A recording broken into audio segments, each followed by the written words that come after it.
Israël, comment ça marche ? Vous allez adorer comprendre Israël. Israël, comment ça marche ? Sur Studio Kalita.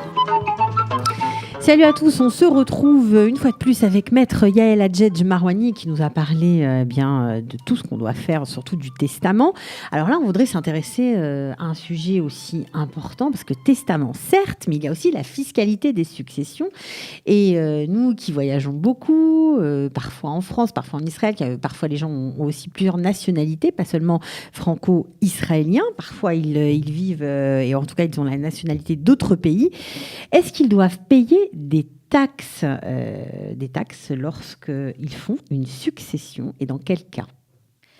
Bonjour, eh bien Cathy, vous avez mis le doigt sur quelque chose de très important. Vous me parlez de nationalité. Alors il faut savoir que lorsqu'on parle de fiscalité en général et de fiscalité des successions, la nationalité n'a pas d'importance. Okay. Ce qui compte, c'est le lieu de résidence fiscale. C'est très important puisque, comme vous le dites, aujourd'hui, il y a des gens parfois qui peuvent avoir 2, 3, 4 nationalités et ces personnes ne payent pas des taxes à 4 endroits à la fois.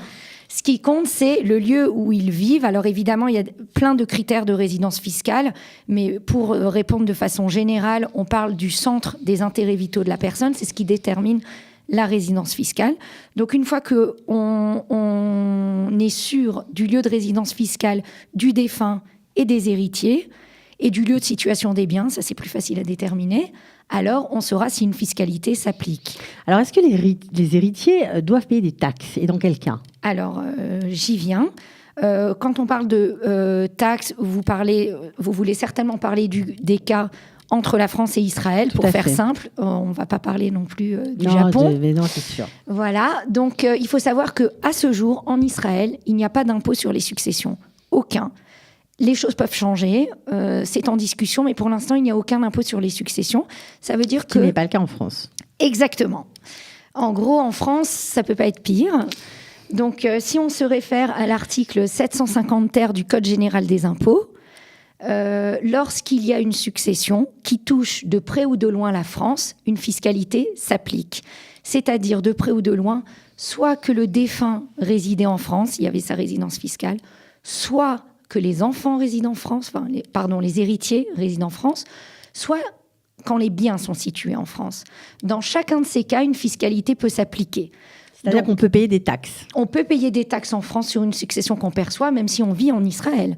À partir du moment où le bien était en France, ou que le défunt qui nous l'a légué vivait en France, même si le bien est en Israël et l'héritier est en Israël, il faut faire une déclaration fiscale en France et on paye des taxes en France. D'accord. Et plus le degré de parenté est éloigné, plus on risque de payer. Exactement. En France, la fiscalité est par tranche. Et effectivement, c'est selon le degré de parenté entre le défunt et l'héritier. D'accord. Ça peut aller jusqu'à combien ? Jusqu'à beaucoup. Ça peut aller, jusqu'à 60, voire plus. Enfin, ça dépend du... 60% du montant de l'héritage. Non, mais je rassure tout le monde. Ça, c'est vraiment quand on est à un degré très éloigné. Voilà. D'accord, ok, donc ça, c'est important. Maintenant, que se passe-t-il lorsqu'il y a des donations ? Je pense notamment des biens immobiliers, par exemple. Oui, alors vous faites bien de relever la question puisque en France, les donations et les successions sont traitées de la même manière. Il y a une taxation dans tous les cas. Par contre, en Israël, comme j'ai dit, il n'y a pas de taxation sur les successions, mais il y a une taxation sur les donations quand il s'agit d'un bien immobilier. C'est-à-dire, donc vous prenez par exemple le cas d'une personne qui veut léguer qui veut donner de son vivant, on parle d'une donation quand c'est du vivant, qui veut donner de son vivant, donc avant son décès, un appartement à sa fille par exemple, eh bien sa fille, vis-à-vis des impôts fonciers, elle est perçue comme un acquéreur, donc comme un acheteur, entre guillemets, à titre gratuit. Donc elle doit payer, comme n'importe qui achète un appartement, la taxe d'acquisition. La Mas Rechicha. Exactement, Mas Rechicha. Okay. Mais comme c'est une donation entre proches, et attention, il y a une liste de proches bien définie par la loi, comme c'est une donation de son parent, eh bien, elle ne paiera que 1/3 de la taxe qu'elle aurait dû payer si elle avait acheté à un étranger. Mais il y a quand même une taxe à payer. Et si elle a une résidence, alors là, je corse un peu, si elle a une résidence principale et qu'elle devient donc, par la légation de sa maman, détenteur d'un deuxième bien, est-ce que question la masse intéressante. Richa va être augmentée également? Exactement, puisque ça peut coûter cher, elle finalement, la acquiert. donation. Là, on sort du sujet de la fiscalité des successions, on parle de la fiscalité immobilière pour préciser aux personnes qui ne nous ont pas suivis et qui ne sont pas expertes comme vous. Effectivement, quand on acquiert un bien et que ce n'est pas son bien unique ou qu'on n'est pas résident israélien, c'est le même cas, c'est comme si on avait déjà un autre bien. Le Mas Rechicha, la taxe d'acquisition, est de 8% en Israël. Donc si on reçoit en cadeau un bien et qu'on a déjà un autre bien, alors on est considéré comme quelqu'un qui a un deuxième bien. Et donc on va payer les 8%, mais que 1/3 de ces 8%. 1/3 de ces 8%. Voilà, c'est pour ça qu'il faut aller voir des professionnels. Non, je rigole, mais je suis très sérieuse. Parfois, on n'imagine pas les conséquences d'un cadeau en cascade. Parfois, ça peut être un cadeau empoisonné. Il faut faire attention. Bon, quand même pas. C'est pas empoisonné parce qu'on récupère quand même un appartement. Oui, bien sûr, mais il y a quand même des frais, des taxes liés à ça. Mais dans un cas comme ça, c'est pour ça que je suggérerais plutôt aux parents de léguer au moment de leur décès plutôt que de donner de leur vivant, parce qu'au moment du décès, il n'y a pas de taxation. Exactement. Donc, ce sont des petits réglages, des petits trucs à savoir pour éviter de payer pour rien, tout simplement. Voilà.